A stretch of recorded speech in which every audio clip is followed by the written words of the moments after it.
స్కామ్లకు అవినీతులకు care of address.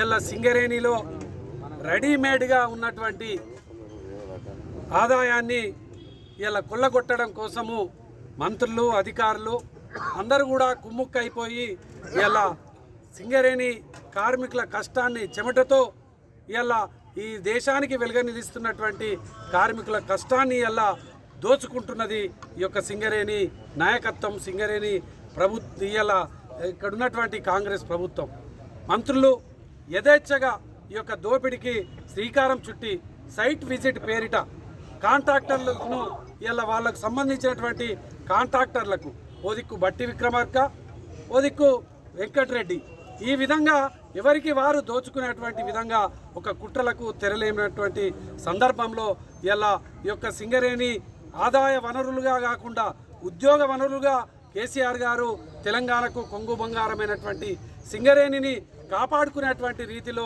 10 ఏళ్ల పాటు కార్మికులకు లాభాలను అధికంగా ఇచ్చినటువంటి సందర్భాలను గుర్తు చేసుకుంటూ వారసత్వ ఉద్యోగాలను ఇవ్వడంతో పాటు ప్రతి ఒక్క సంక్షేమ పథకాలను కార్మికులకు అందించాలనేటువంటి గొప్ప లక్ష్యంతో ఉన్నటువంటి ఈ యొక్క సింగరేణి ఈరోజు అవినీతితో ఇలా లాభాలలో వాటాలలో ఉన్నటువంటి వాటిని కూడా దోచుకున్నటువంటి ఈ యొక్క కాంగ్రెస్ ప్రభుత్వం చేస్తున్నటువంటి దుర్మార్గపు చర్యలకు ఇలా తెలంగాణ బొగ్గుగని కార్మిక సంఘం ఉద్యమ శంకరాన్ని, పోరాట శంకరాన్ని పూరించింది.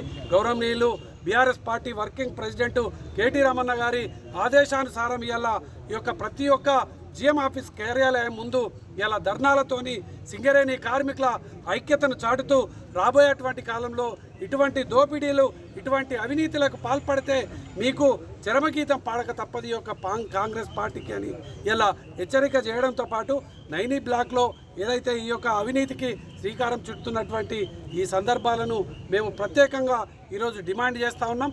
ఈ యొక్క సింగరేణిలో సైట్ విజిటింగ్ పేరిట ఏదైతే ఈ యొక్క సింగరేణి యాజమాన్య కొత్త కుట్రకు తెరలేపిందో ఆ సైట్ విజిటింగ్ సిస్టాన్ని రద్దు చేయాలని ఇలా మేము ప్రత్యేకంగా డిమాండ్ చేస్తూ ఉన్నాం.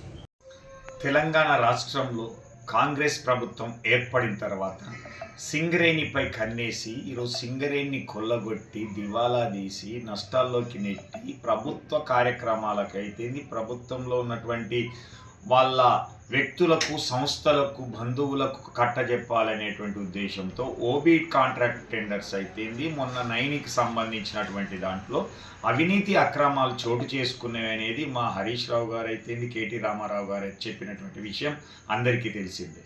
దాని పర్యవసానంగానే ఈరోజు ఈ సింగరేణిలో జరిగిన అవినీతి పైన సిబిఐ తోటి ఎంక్వైరీ చేపియాలి, లేదా సుప్రీంకోర్టు సిట్టింగ్ జడ్జి తోటి ఎంక్వైరీ ఏర్పించాలనేటువంటిది ఈరోజు బీఆర్ఎస్తో పాటుగా టీబీజీకే డిమాండ్ చేస్తూ ఉన్నది.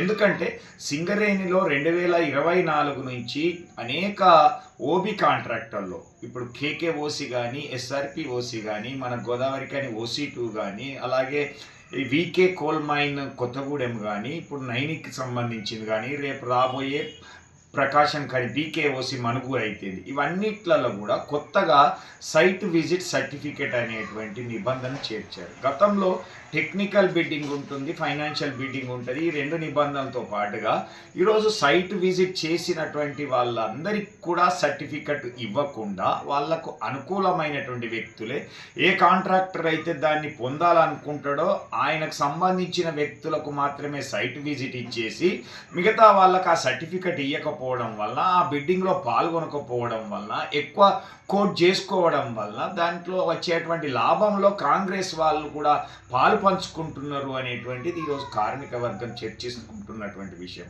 అందుకే వీటిపైన నిజాలపైన నిగ్గు తేల్చాలి, విచారణ జరిపించాలి అనేటువంటిది ఈరోజు తెలంగాణ బొగ్గని కార్మిక సంఘం సింగరేణిలో ఉన్నటువంటి అన్ని బాయిలు జిఎం ఆఫీసుల ముందు ఈ ధర్నా కార్యక్రమాన్ని చేపట్టడం జరిగింది. దీంతో పాటుగా ఐకేఓసీలో జరిగినటువంటి కుంభకోణం అయితేంది, లేకపోతే డీజిల్ కుంభకోణం అయితేంది, లేదా ఎస్టీపీపీలో జరిగినటువంటి 25% ఎక్కువతోటి కోటి చేసినటువంటి దాన్ని ఆమోదించిన కాంగ్రెస్ ప్రభుత్వం 800 మెగావాట్లది అయితేంది, ఫ్లూ గ్యాస్ డీసల్ఫరైజేషన్ అనేటువంటి ప్లాంట్లో జరిగినటువంటి అవినీతి అయితేంది, సత్తుపల్లిలో జరిగినటువంటి సమంత సిహెచ్పి ప్లాంట్ నిర్మాణంలో కాంట్రాక్టర్కు అనుకూలంగా వ్యవహరించడం అయితేంది, జేవిఆర్ పిఆర్ఓసిలో ఉన్నటువంటి ఓబీ కాంట్రాక్టర్కు కోర్టుకు వెళ్ళండి, దాని ద్వారా మేము వాదించకుండా ఓడిపోయి మీకు డబ్బులు చెల్లిస్తామని చెప్పినటువంటి విధానం అయిపోయింది. ఎక్స్ప్లోజివ్స్లో ఎస్ఎంఈ ఎస్ఎంఎస్లు సప్లై చేసే దాంట్లో కాంట్రాక్టర్కు అనుకూలంగా నిబంధనలు మార్చకపోతే డైరెక్టర్లను కూడా రెన్యువల్ చేయకుండా పంపినటువంటిది అయిపోయింది.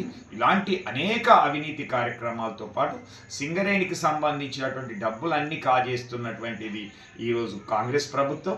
అంతేకాకుండా కేసీఆర్ గారి హయాంలో ఒక 20,000 కోట్ల బకాయిలు ఉంటే ఈ యొక్క 2 సంవత్సరాల కాలంలోనే ఇంకా 30,000 కోట్లు అదనంగా బకాయిలు, అంటే 50,000 కోట్ల బకాయిలు ఈరోజు సింగరేణికి రావాల్సింది రాకపోవడం వలన సింగరేణి సంస్థ ఆర్థిక ఇబ్బందులను ఎదుర్కొంటున్నది.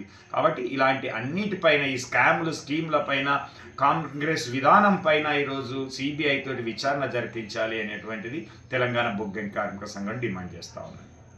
చరిత్ర సృష్టించినోడు ఇప్పుడు ఆ చరిత్రని తిరగరాయబోతున్నాడు. అబద్ధాల గోడల్ని బద్దలు కొట్టి నిజాలను రాగా మీ ముందుంచబోతున్నాడు. నిజమైన వార్తల కోసం వెంటనే డౌన్లోడ్ చేసుకోండి రా యాప్ని.